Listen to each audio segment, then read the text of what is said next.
In the Battle of France, the German army deployed the greatest concentration of tanks ever assembled.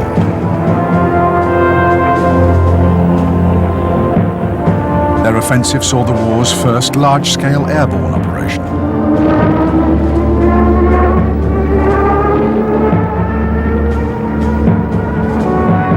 Already victorious in Poland and Norway, the Germans would now be meeting forces equal to their own in both manpower and material.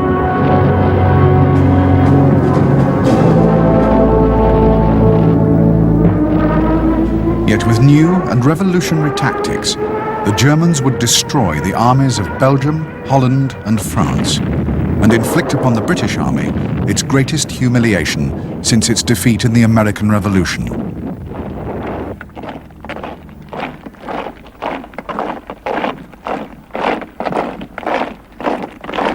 The German campaign would leave Hitler as undisputed master of Western Europe and give his army an aura of invincibility.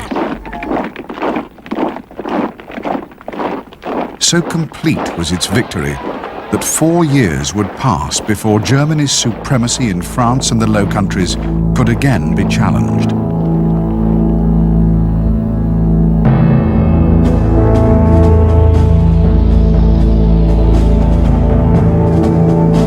On March the 12th, 1938, Hitler sent his army into Austria and annexed it to the Reich. Though the invasion openly flouted international law, neither Britain nor France made any protest. Encouraged by his victory, Hitler turned his attention toward Czechoslovakia. He began demanding the return of the Sudetenland, a Czech region inhabited by ethnic Germans. International tension over the issue mounted steadily to the point where war seemed certain.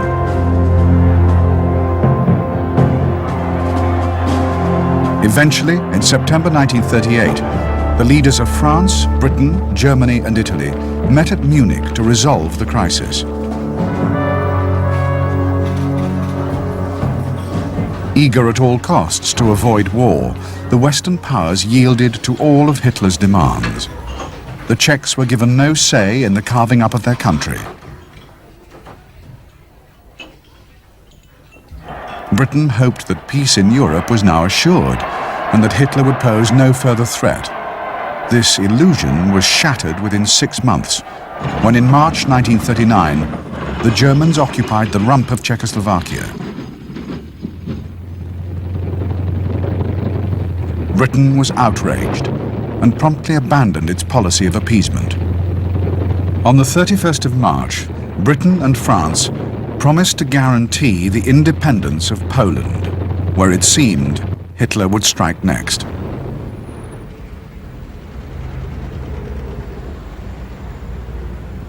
Just 3 days later, Hitler ordered his generals to draw up plans for Poland's destruction. His main objective was to regain territories ceded to the Poles after the Great War. He felt sure the Allies would not actually go through with their threat to fight.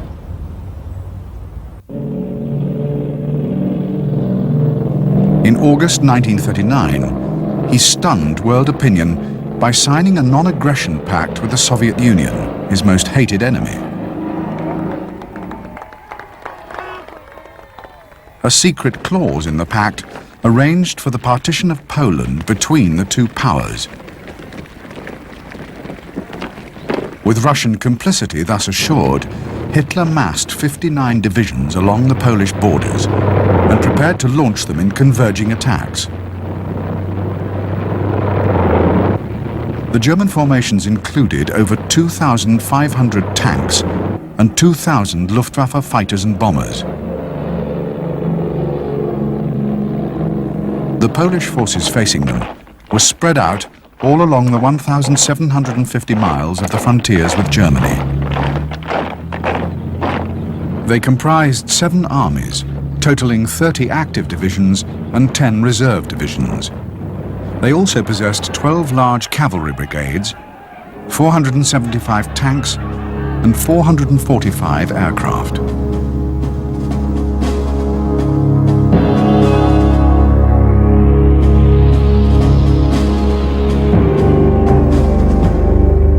On September the 1st, Hitler's armies surged across the Polish frontiers. In the north, the German Third Army advanced from East Prussia and the Fourth Army from Pomerania. In the south, 8th and 10th Armies attacked from Silesia and 14th Army from Slovakia. By the 5th of September, 4th Army had secured the Danzig corridor and was moving southeast alongside 3rd Army. By the 7th of September, 10th Army had advanced northeast to within 30 miles of Warsaw, cutting off Polish forces before they could reach the River Vistula.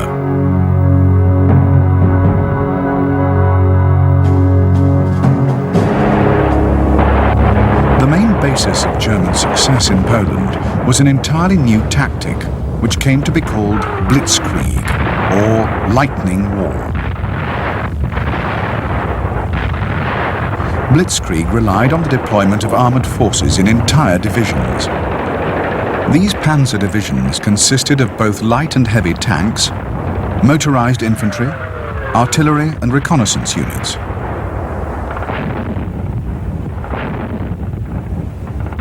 Once the massed heavy tanks had punched their way through enemy defences, the breach would be consolidated and widened by the following wave of light tanks and infantry.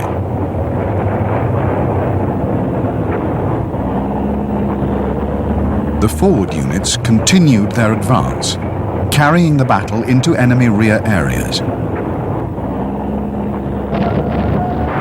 A key element in Blitzkrieg was the close ground support provided by the Luftwaffe, whose airstrikes helped isolate frontline forces and cut them off from any logistic support.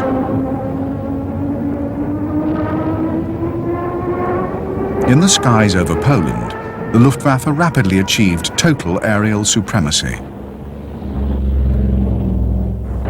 Attacks against Polish airfields wiped out a large portion of the Polish Air Force on the first day of the war.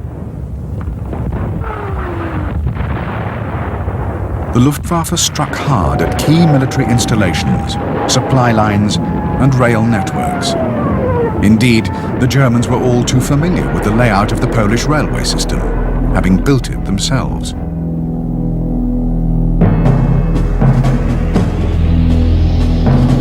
On the 10th of September, the Poles began a general retreat toward the southeast of their country. On the 15th of September, the German Third Army completed its northern pincer movement. 4th and 14th Armies completed the encirclement from the east by September the 17th. Poland's fate was sealed when, on that same day, some 41 Russian divisions crossed her near-defenseless eastern frontiers. By September the 23rd, they had effortlessly occupied the zone allotted to them under the Nazi-Soviet pact. Meanwhile,